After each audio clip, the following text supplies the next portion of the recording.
Hi, I'm Michael Gaxiola, and for my how to guide, I'm going to be talking about how to teach special ed online. So, to start us off, we're going to have a little statistic, and it's saying that 60% of special education students spend 80% of their time in general education classes. So, what does that mean? That means that you are going to, at some point, encounter a special education student. There's a big demand now for mixed classrooms, and you're going to have these students in with general education and students who require other kinds of differentiation tactics like English language learners. And some of this information is transferable to them, but this is mostly focusing on special ed. So, what is the big picture in preparing to teach in online and blended environments? Well, as we all know, education is becoming increasingly digital. Ever since COVID, there's a huge shift to online classes and instruction, even outside of the class, um, and that's just only going to increase. It's easier for some people and more accessible to people all over. So, and special education is no exception. And as I said, you're going to have to teach special education at some point. It's just an inevitability, and it's something you need to be prepared for. So you kind of need to know that each one of these students is unique. Every student's unique, but special ed students are unique in a way that really requires special attention to be paid to their individual strengths and weaknesses and their needs beyond most regular ed students, normal ed students, sorry. Um, and, post COVID, we still need these online classes for special education students because a lot of them have physical disabilities or barriers that kind of prohibit them or stop them from being in the classroom setting. So without us, embracing online, it's going to be hard to for these students to get access to quality education. So it's our duty in a way, but that doesn't mean there aren't challenges. It's very hard to keep these students engaged. So let me tell you some strategies and practices for teaching online special ed. So the first thing you really need to do is make sure these students have the right tools. A good setup, most devices have a camera and a microphone these days, even phones and tablets. It needs to be accessible for them, their guardians or their parents, and easily usable for them. Going from there, you're going to have to determine which of their individualized education plan goals you can achieve in this setting. Obviously, not being in a physical classroom, you're not going to have the same kind of access to their progress or be able to help them in the same ways. So you're going to need to kind of figure out what you're comfortable with, what they're comfortable with, and what you can work together to achieve in this new setup. So also regular check-ins. You can check in with the student or their parents or guardians, just to see how they're doing, what they need help with. Obviously, we don't have the same kind of connection being online as we would in a classroom. You can't just come up and ask a question at any time. Uh, the teacher isn't always there. They're at certain intervals. So these are good to kind of help students and see where they're going, how they're doing. And a lot of the adaptations and you would do to differentiate a lesson for a special ed learner in a normal classroom, you need to carry on over to online. They need routines. They need to have very clear visuals, like a schedule posted or something, just so they know that you know there's no surprises. They know what they're doing. Um, and breaks are also very important because it's hard for these kids to sit in front of a screen all day, and you know it's maybe not that long, 40 minutes or so, but still these students need something to do, or just a bit of a breather just to take it easy for a minute. Technology is also important. There's plenty of devices you can use and tools on those devices, which we'll cover in the next slide. And when you're teaching online, you're not going to have the same kind of assessment. We'll cover that later, but you need to kind of understand how you're approaching and tracking their progress. So you need to use certain kind of metrics to gauge what their successes are. How often are they logging in? How often are they asking questions or participating? Just to see where you can, improve in ways. So we talked about tools in the last slide, and we're going to elaborate on that here. So, what technology tools will I use to support teaching and learning? So, like everything in a special ed lesson, this technology it needs to be personalized to the needs of the learner. Some students don't have the same kind of physical ability, obviously, as other students or mental ability. Um, I mean, they're all different, as I've said, and so you need to kind of tailor what your tool usage is to those students. Um, a good example that a lot of special education teachers have found is using Zoom. Zoom obviously has been very helpful for digital teaching for a while now, and especially with COVID and after COVID, um, it creates the closest thing to being in a classroom with people. Everyone's there. You can see people. You can hear them. Um, and that's good. Students, especially special education students, a lot of them require very strong visuals, and an online course without that is very hard for even general ed students, special ed students especially. You need assistive technologies because obviously, even in the class, students need extra help. Here, we're encountering typing, and some students aren't capable of that 100%. So there's technologies like Google has a very strong speech to type technology, or you can use games. You know, it's as I said, you don't want to be sitting having them sit in front of the screen doing nothing, just listening to you.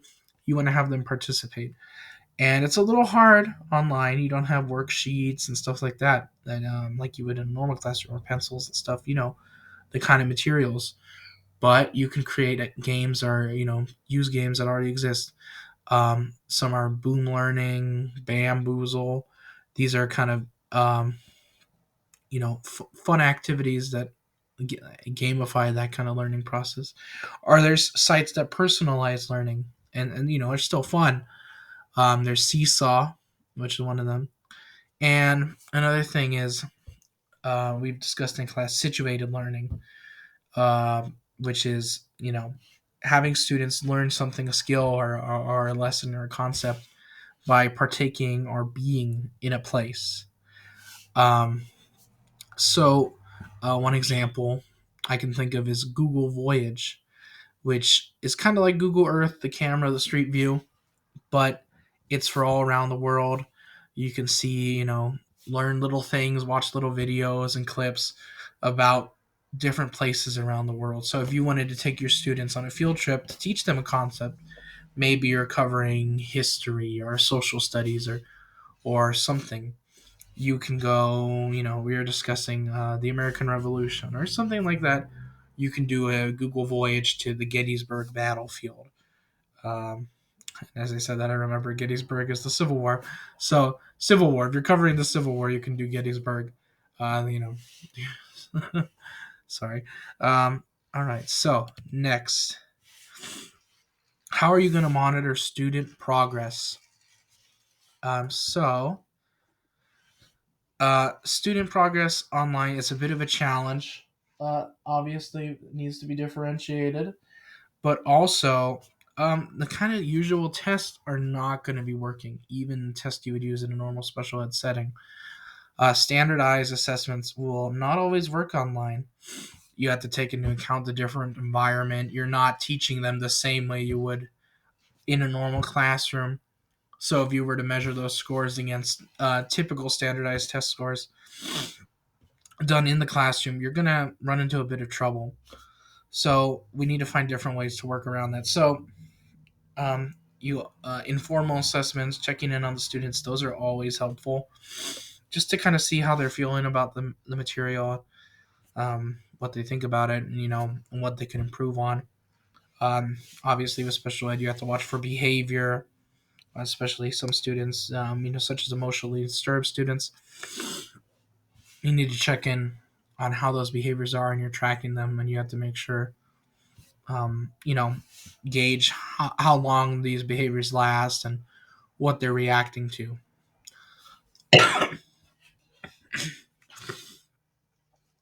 Okay, sorry. Engagement also determines future teaching. So obviously, you want to use those to adapt your future lessons. See what students are responding to and what they're not responding to as much. So that's a good way to monitor how they're doing. So how do you use those strategies and tools to build community? What are you going to do? As I've said before, parent check-ins just to kind of see how the students are doing, what the parents think are great. Um, you also need to kind of have, just like with your students, you want to have a schedule. Well, we can meet at these times or that time to discuss what's going on. Community outreach in this sense is very important because you have to treat the child as a, you know, we have the concept of the whole child. You have to understand their community background and all that.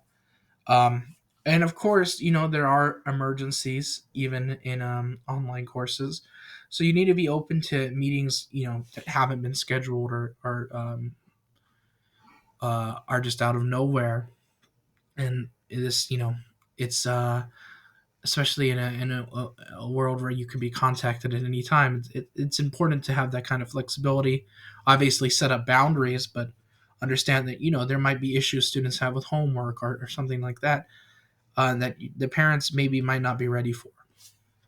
But also, parents also have to take an active role, and if you want to build that community with them, you have to be able to listen to them and understand what they're saying and where they're coming from. Get to know them. That's a very important factor. Assessments. So we talked a bit about assessments before, um, but we still need to. We kind of need to set up what we need to do. So online assessment still it's going to include the formal and informal assessments. These are very important, just to check where the student is and determine mastery of the concepts. Obviously, our assessments still need to accommodate the learner's individual needs. So there's, we talked about students having certain disabilities or handicaps that prevent them from engaging with certain content or material. So not every test you're going to have is going to work on every student. Obviously, some students, uh, you know, aren't maybe as great at writing or don't have the access to the same materials or technology. So you're going to need to adapt your assessments to that. Obviously, your assessment should still test for standards and meet IEP goals.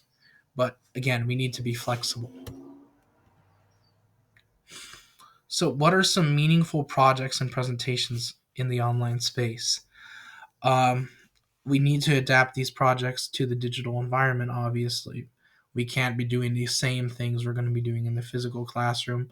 So, in some ways, these projects will need to be scaled back and be a little less elaborate. You're not going to be able to have so much physical input into what your students doing. Um, Students obviously need to have a good amount of tools, and these tools need to be accessible. And so maybe meet with when you're having meetings with parents, you need to discuss what students have access to, and then so that can influence what you're doing for future projects. Students should be allowed to move around. That's a big thing. There's plenty of ways you can do that in projects. Maybe even if you're teaching a subject that involves a story or a history or a person, you can have students act out um, the events, and this is good. That's good for differentiation. Maybe students who can't speak as much, or even students who do have issues moving, that can be adapted for them. Um, Also, a good thing is to set up standards and what you expect of the student. Special ed students need that structure, and you need to tell them what you're expecting from them. So, using a rubric, obviously, you're not going to read the rubric to the student 100%, but you are going to discuss it with them depending on their comprehension levels. And just an obvious bit of wisdom, I guess, is take your students' interest into account. Special ed students really need that engagement. It's very hard for them to engage online, like a lot of students. But if you take their interest into account and use it in your projects and presentations, you're gonna be pretty good, and they'll obviously be happy that you're respecting them and listening to them. So, kind of going off that, how do you build community empowerment and social networking? So, first thing you need to do is identify the classroom culture. And by that, I mean you need to see where the classroom's at. What are they responding to? When are they coming? When is the student coming on? It's basically behavior. It's how does the student react to learning and how do they react to you? And kind of just basically being able to read the room. And from there, you need to be able to create a trusting relationship. You need to be someone they can come to with, you know, if they have questions, obviously, that's the role of any teacher.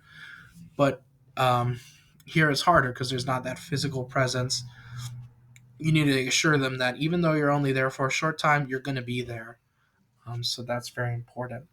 Community agreements. So that kind of ties into trusting relationships, but it's also brings in the whole family and the child's community, and it's empowering them because it's giving them a say in what how the child's learning. It's making them understand that you and them are working together. Clear expectations.